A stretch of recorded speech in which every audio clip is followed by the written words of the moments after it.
नमस्कार चिलुडबे. आज आपण इयत्ता 7वी गणित मधील प्रकरण पहिले भौमितिक रचना या प्रकरणाचा दुसरा भाग पाहणार आहोत. दुसरा भाग आहे त्रिकोण रचना, construction of triangle. Now to construct triangle, how many components are required? See here I have written त्रिकोण ABC काढा. मी मराठीत दिलेला आहे आणि ह्या त्रिकोणाला तुम्हाला माहिती आहे त्रिकोणाला 3 बाजू आणि 3 कोन असतात. मग या ठिकाणी मी एक त्रिकोण काढते, हातानेच मी काढत आहे. 3 बाजू आणि 3 कोन त्रिकोणाला असतात. तुम्हाला माहिती आहे बघा, या ठिकाणी हे 3 कोन आहेत आणि ह्या 3 बाजू आहेत, 1 2 3. मग आपल्याला एखादा युनिक त्रिकोण काढायचा असेल तर त्या त्रिकोणाचे किती घटक आवश्यक आहेत त्रिकोण काढण्यासाठी? इथे मी बघा ह्या त्रिकोण एक ABC म्हटलं आहे, त्याची बाजू AB आणि बाजू BC दिली आहे. समजा आपण इथे या त्रिकोणाची बाजू BC आपण काढली. ते काय, समजा 4 सेंटीमीटर आहे, मी इथे 4 सेंटीमीटर बाजू काढली. त्यानंतर त्यांनी दुसरी बाजू दिलेली आहे, बाजू BC 5 सेंटीमीटर. समजा मी 5 सेंटीमीटर बाजू काढले. माप दिलेलं आहे मी ते 4 सेंटीमीटर बाजू BC आणि बाजू AB म्हणजे ही 5 सेंटीमीटर. आता ह्या दोनच गोष्टी देऊन त्रिकोण झाला का पहा आपला पूर्ण? त्रिकोण पूर्ण झालेला नाही. तुम्ही म्हणाल हे नुसतं 2 जोडायचं, पण नाही. जोडण्यासाठी त्या बाजूची लांबी दिली पाहिजे, which is not given here. Means to construct a unique triangle, at least 3 components of triangle should be given. Then only triangle can be drawn. See here is written. त्रिकोण काढण्यासाठी त्रिकोणाच्या 3 घटकांची आवश्यकता असते. To draw a unique triangle, 3 components of it should be given. 3 components means either 3 sides or 2 sides and 1 angle or 2 angle and 1 side or anything. And one more option is there, 4th option is there. May at least 3 components of the triangle should be given, then only triangle can be drawn. तर आता आपण त्रिकोण काढण्याच्या वेगवेगळ्या रचना पाहूया, वेगवेगळ्या पद्धती पाहूया. वेगवेगळ्या पद्धती म्हणजे काय, तर कोणते घटक दिले आहेत त्यावर अवलंबून आहे त्रिकोण कसा काढायचा. इथे बघा, पहिला प्रकार आहे त्रिकोणाच्या 3 बाजू दिल्या असतात त्रिकोण काढणे. When 3 sides of triangle are given, we have to draw the triangle. Here we have to draw the triangle XYZ. Now remember, you know engineers construct buildings, big buildings.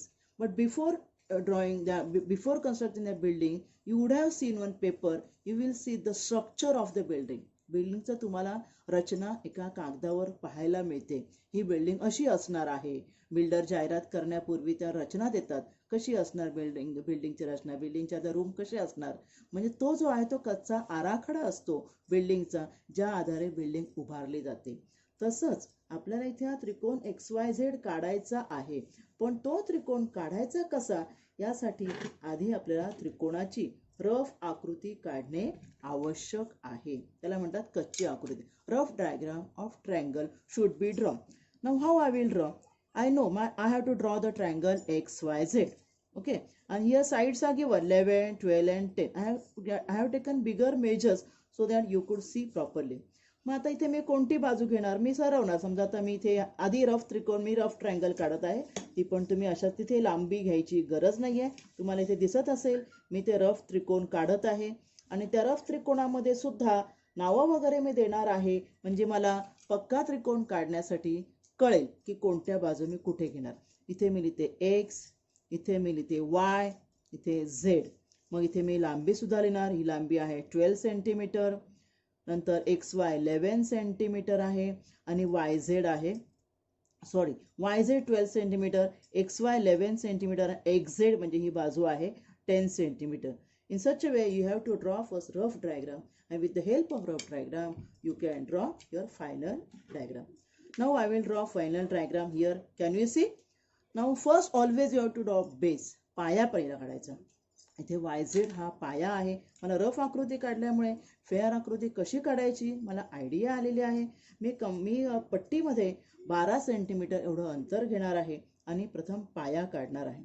अंतर घेताना तुम्हाला माहितीच असेल कुठून घ्यायचं असं. 0 पासून 12 पर्यंत मी मोठी अंतरं घेतली आहेत, कारण तुम्हाला आकृती दिसावी म्हणून. इथे मी ही 12 सेंटीमीटरची मी काढलेला आहे, याचा पाया काढलेला आहे. पायाला आपण नावं देऊया YZ. तिथेच लगेच लांबी पण लिहायची आहे 12 सेंटीमीटर. आता तुम्हाला काय करायचं आहे, वरच्या ज्या बाजू आहेत त्या काढण्यासाठी कंपासचा वापर करायचा आहे, पेन्सिल लावलेल्या. ठीक आहे. मग कंपासमध्ये आपण काय करायचं, आपण इथे लिहिलेलं आहे लांबी XY अंतर आहे 11 सेंटीमीटर. पट्टीच्या साह्याने पट्टीच्या दोन टोकावर शून्यावर एक टोक आणि 11 आकड्यावर दुसरं टोक करून तुम्ही पट्टीमध्ये माप घ्यायचं आहे, बरोबर 11 सेंटीमीटर. बघा मी बरोबर या ठिकाणी 11 सेंटीमीटर घेत आहे. तुम्हाला दिसत असेल हे मी अंतर बरोबर 11 सेंटीमीटर घेतलेलं आहे. आणि XY आहे, आता X आपला बिंदू वरती आहे, तो आपल्याला काढलेला नाही. Y हा बिंदू या ठिकाणी आहे. Keeping the pointer of compass on the point Y, I will draw one arc on upper side which will indicate the distance of 11 centimeter. हे अंतर जे आहे, तुम्हाला आर्क दिसत असेल ना, मी पेन्सिलने काढलेला आहे. हा आर्क 11 सेंटीमीटर अंतर दाखवतो. आता ह्या 11 सेंटीमीटरवर कुठेतरी इकडे आपला पॉइंट आहे, एक्स पॉइंट, पण आपल्याला माहित नाही कुठे आहे तो. त्यासाठी ह्या उजव्या बाजूचं जे अंतर आहे ते आपण घेऊया कंपासमध्ये 10 सेंटीमीटर. मी कंपासचं एक टोक पुन्हा ह्या पट्टीवर ठेवणार आहे, पेन्सिलचं टोक ठेवणार आहे बरोबर 10च्या ठिकाणी ठेवणार आहे. कंपासमध्ये मी 10 सेंटीमीटर अंतर घेतलेलं आहे. Keeping the pointer on Z, I will draw another arc which will cut or which will intersect the other arc. See here, can you see? I have drawn the arc which will intersect the other arc, having the distance up to that arc is 10 centimeter. Now I got the point X over here, correct? आता मी काय करणार, आता तुमच्या लक्षात आलंच असेल, ज्या ठिकाणी दोन्ही आर्क एकमेकांना कट झाले आहे तिथून मी जोडणार आहे X आणि Y. ही मला एक लांबी मिळाली आणि दुसरी मला लांबी मिळाली आहे, दुसरी बाजू मला मिळालेली आहे XZ. This way we have drawn one unique triangle where 3 sides are given. समजलं तुम्हाला? आता आपण पाहूया दुसरी रचना. त्रिकोणाच्या आता 2 बाजू, इथे तुम्ही वरती वाचू शकताय, त्रिकोणाच्या 2 बाजू आणि त्यांनी समाविष्ट केलेला कोन. समाविष्ट म्हणजे त्या 2 बाजूंच्या मधला कोन दिला असता त्रिकोण काढणे. To construct a triangle, 2 sides and angle included in the side. included म्हणजे त्या 2 बाजूंच्या मधला तुम्हाला अँगल दिलेला आहे आणि त्रिकोण काढायचा आहे. आधी मी रफ त्रिकोण काढते. रफ त्रिकोण काढताना काय करायचं, 2 साइड दिलेल्या आहेत ना, मग आता मी आधी एक त्रिकोण काढते मी आधी, कारण इथे आपल्याला काय करायचं आहे, आपण रफच काढतोय ना. तर मी रफ त्रिकोण काढताना आपण त्रिकोण काढून घ्यायचा आणि कुठला कोन दिला आहे त्याप्रमाणे तुम्हाला पाया घ्यायचा आहे. Now I will see which angle is given. Angle is given P. P angle is given. Therefore, P should come either here or here. I will mostly try that P will come this side. ह्या बाजूला P येईल असं आपल्याला बघायचं, कळलं ना. मग इथे P आल्यावर मग तुम्ही मला Q आणि R कुठे, Q आणि R कुठे लिहायचं, तुम्ही बाजू कुठल्या दिल्यात बघा, PQ दिलेली आहे आणि PR दिलेली आहे. त्यामुळे P आणि Q इथे घेतला तरी पण चालेल, P, Q आणि R. आता आपण मेजर्स लिहूया. PQ is given 12 centimeter. Measure angle P is given 60 degree and PR is given 10 centimeter. बघा म्हणजे ते काय आहे बघा, दिसते तुम्हाला, 2 बाजू, ही बाजू आणि ही बाजू, आणि त्या दोघांच्या मधला कोन दिलेला आहे. Angle included in 2 sides. Now we'll draw the triangle. When we'll draw for rough diagram, we get idea how to draw the final diagram. See, first I will draw PQ, that is base of the triangle, 12 centimeter. I will take the distance of 12 centimeter. With the scale, I will draw PQ, put the name to the end points as PQ, write the distance of PQ 12 centimeter. Then I have to take the measure of angle 60 degree and measure angle P 60 degree with the help of protractor. कोनमापकाच्या साहाय्याने मी ह्या पट्टीमध्ये असलेलंच हे कोनमापक वापरत आहे. तुम्हाला दिसत असेल या ठिकाणी, तुम्ही जे आपल्या कंपासमध्ये वेगळं कोनमापक मिळतं ते वापरायचं आहे. तर यामध्ये मी 0 पासून तुम्हाला दिसत असेल 60 अँगल, ज्या प्रत्येक अँगलच्या ठिकाणी मार्किंग असतात, 60 अँगल जे आहे त्या ठिकाणी मी मार्किंग करणार आहे. त्याचा जो पॉइंट असतो कोनमापकाचा तो P वर ठेवणार आहे, कारण मला कोन P दिलेला आहे. त्यामुळे कोन P चं बरोबर माप घेण्यासाठी मी या ठिकाणी ठेवलेलं आहे आणि कोन 60च्या ठिकाणी मी ते मार्किंग करत आहे. मी मार्किंग केलेलं आहे. आता हे मार्किंग करून मी एक काय काढणार आहे, किरण काढणार आहे. I will draw one ray. Now this ray will not have any measure, will not have any length. This ray is only showing that here angle is 60 degree. This ray indicates that this angle is 60 degree. Correct. Now this ray do not have length. Therefore, I will see the length which is given of PR, that is 10 centimeter. With the help of compass, I will take distance of 10 centimeter in the compass, that is of PR. Therefore, I will see a P. I will keep the pointer of compass on P and I will draw an R on this ray. Now this arc indicates the distance up to this arc is 10 centimeter. I will this is equal to 10 centimeter. I will put the name R and now I will join R and Q. See here our triangle is completed. इथे आपला हा triangle ज्यामध्ये दोन बाजू बघा, ही दुसरी बाजू 10 centimetre आणि पहिली बाजू 12 सेंटीमीटर, ह्या दोघांच्या मधला अँगल, दोन बाजूंच्या मधला अँगल दिला असता त्रिकोण कसा काढायचा हे आपण इथे शिकलेलो आहोत. पाहूया आता तिसरा प्रकार, दोन कोन आणि त्यांनी समाविष्ट केलेली बाजू, म्हणजे एकच बाजू दिलेली आहे, दोन कोन दिले. मग इथे रफ त्रिकोण आपण कसा काढणार? प्रथम आधी त्रिकोण काढूया. रफ त्रिकोण काढताना माप घ्यायची गरज नाही. तुम्ही रफ त्रिकोण कसाही काढू शकता. इथे मी रफ त्रिकोण काढत आहे बघा, माप मी घेतलेली नाहीत. फक्त रफ त्रिकोण आपल्याला मुख्य त्रिकोणाची आयडिया देतो.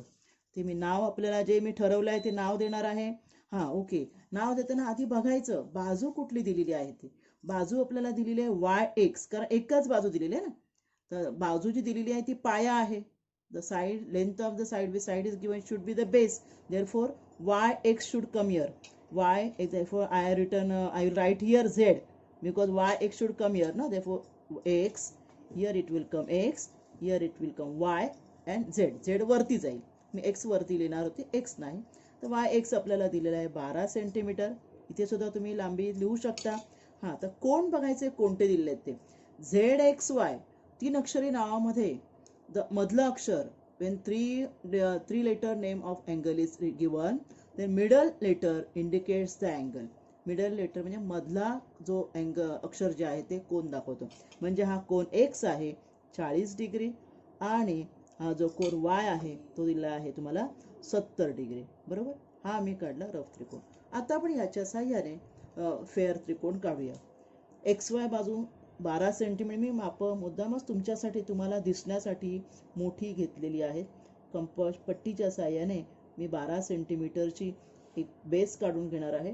Base is drawn here. X I will write here, Y 12 centimeter. Now I have to use protractor for taking the measures of angle. First I will take measure X, angle X. With the help of protractor I will keep the pointer of protractor at X and I will see where the 40 degree, it indicates the point 40 degree. There I made the point and I will draw the line of 40 degree over here. Now this line or this ray do not have measure, do not have length. It only indicates the angle is 40 degree. It only indicates angle is 40 degree. Now angle Y is also given. For angle Y I will keep this side. When I will keep for angle Y I will keep here and I will measure from this side. Now see, angle is on this side. Therefore, when angle is on left hand side, we have to measure from right hand side. When angle is on right hand side, we have to measure on protractor from left hand side number. From left hand side also, the number starts from 0. And from there, I will see the measure of 70 degree is over here. I will make the point at 70 degree. And then I will draw one more line which will cut the first line. Here our triangle is completed.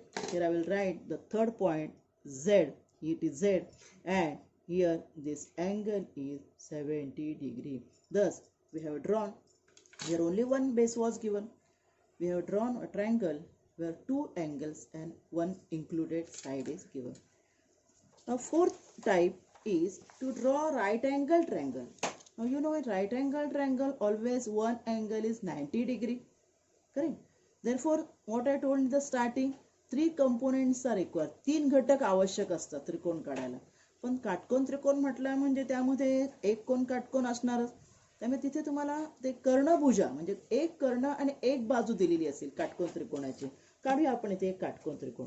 या ठिकाणी हा मी काटकोन त्रिकोण काढते. काटकोन त्रिकोणामध्ये नेहमी एक कोण काटकोन असतो, तुम्हाला माहित आहे. म्हणजे तो काटकोन दिलेलाच आहे याचा अर्थ, बरोबर. त्यामुळे हा कोण काटकोन आहे. आता बाजू कसं लिहायचं तुम्ही बघायचं. तुम्हाला एल एम नावं देताना बघा एल एम एन आहे म्हणजे हा पॉइंट असणार एम. आता बाजू तुम्हाला एक इथे बघा मी हायपोटेनस लिहिलंय म्हणजे हायपोटेनस म्हणजेच काय कर्ण दिलेला आहे 10 सेंटीमीटर. आता उरलेल्या बाजू इथे एम लिहिलं म्हणजे इथे येणार एल आणि इथे येणार एन, बरोबर. म्हणजे एल एन कळलं. आता पाया दिला एम 8 सेंटीमीटर, इथे दिलं 8 सेंटीमीटर. बघा अशा प्रकारे तुमचा त्रिकोण तयार होणार आहे. तुम्ही म्हणाला मग आता एम एन दिलंय म्हणून मी एम एन केलं. समजा एल एम बाजू दिली असती तर ही बाजू खाली घ्यायची, म्हणजे इथे एल आणि इथे एम आणि मग एल. म्हणजे बेस एक बाजू असणार ती खालीच नेहमी घ्यायची असते खालच्या बाजूला. ठीक आहे. I will draw now M N as 8 centimeter. I will take the length of 8 centimeter with the help of protractor. Now this is your MN. We'll write the names of the end points. We'll write the distance. Now keep the protractor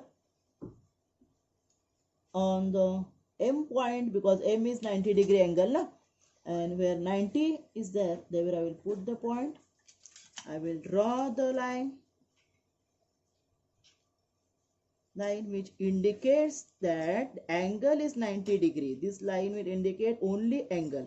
For 90 no need to write the measure because this point, this single symbol itself indicate the angle is 90 degree. Now hypotenuse is given 10 centimeter. With the help of compass I will take the length of 10 centimeter within the 2 points. 10 centimeter length I will take, and I will keep my pointer at point N because L, where L is over here, we don't know, we know L. Therefore I will keep on N and I will draw one arc which will cut this ray. Now where the arc is cutting, there is our point L. We will join L and N. पण हे join केले आणि आपला हा काटकोन त्रिकोण तयार झाला. इथे हा त्याचा कर्ण आहे 10 सेंटीमीटर. अशा प्रकारे ह्या भागामध्ये आज आपण काटकोन त्रिकोणाच्या रचना कशा करायच्या ते आपण पाहिलेलं आहे. या भागामध्ये आपण पाहणार आहोत एकरूपता. एकरूपता म्हणजे काय, तुम्हाला जुळी मुलं माहिती असतील. जुळी मुलं तुम्ही पाहिली असतील ना. एखाद्या घरात दोन जुळी मुलं असतील, दोन्ही मुलगे किंवा एक मुलगा एक मुलगी अगदी तंतोतंत सेम दिसत असतात, सारखी दिसत असतात, आपण त्यांना जुळी म्हणतो.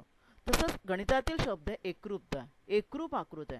एकरूप म्हणजे काय, जशी जुळी मुलं तसं एकरूप आकृत्या म्हणजे दोन आकृत्या जेव्हा समान दिसतात, सारख्या दिसतात, तेव्हा त्यांना एकरूप आकृत्या असे म्हणतात. तर गणितातील 3 एकरूपता कॉन्ग्रुएन्सी आपण पाहणार आहोत. रेषाखंडाची एकरूपता कॉन्ग्रुएन्सी ऑफ सेगमेंट. हा 2 एकरूप रेषाखंड म्हणजे काय, इथे बघा 2 रेषाखंड आहेत बघा. these are 2 segments AB and CD. both you can see both are looking identical. Identical means of same length. जर आपण त्यांना मेजर केलं पट्टीने तर त्यांची लांबी सारखी असणार आहे. हा समजा एक AB आहे रेषाखंड, दुसरा रेषाखंड CD आहे. both the segments are congruent. Congruency is shown by this sign which I have done in between.